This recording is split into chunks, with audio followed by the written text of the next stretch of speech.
Hey everybody. I just wanted to take a real quick second and throw up one of these videos and talk about there was a news story that I saw that probably not very many people saw. It's kind of a niche article, I guess. So there was a guy, the lead singer of a Christian band named Hawk Nelson, posted on Instagram recently that he no longer believes in God.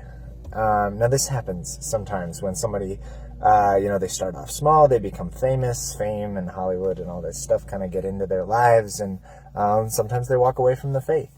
But I don't think that's what happened with John, this guy from Hawk Nelson. It really seems like he was going through a season of struggling. But what struck me by this response, by this post, was that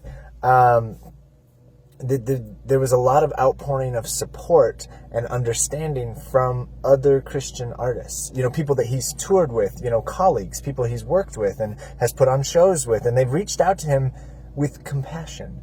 They said, "John, I'm really sorry that you're struggling. We love you. We will always love you. If you need to talk to someone, come talk to us." They weren't approving of what he was saying. Obviously it's really heartbreaking that he no longer believes in God, but it was just kind of amazing that they were, supportive of him in that way.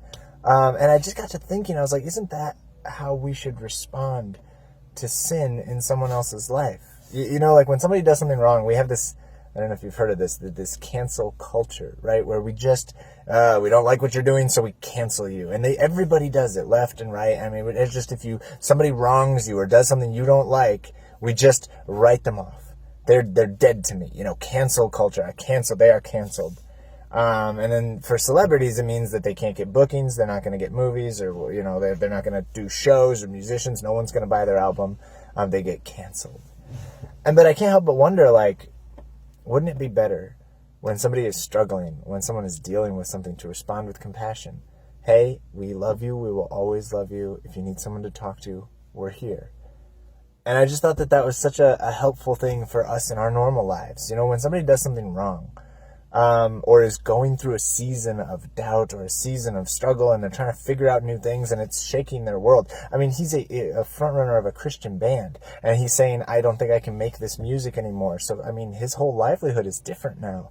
And so rather than getting angry at him for doubting and for questioning, what if we surrounded him with love so that he could find his way back into the presence of God, and maybe God can speak into his heart through us? And, and I just, for people in our lives, I wonder if there are ways that we can reach out to them rather than canceling them or condemning them or writing them off. What if there are ways that we can reach out to them with love and compassion and say, all right, I love you and I will always love you.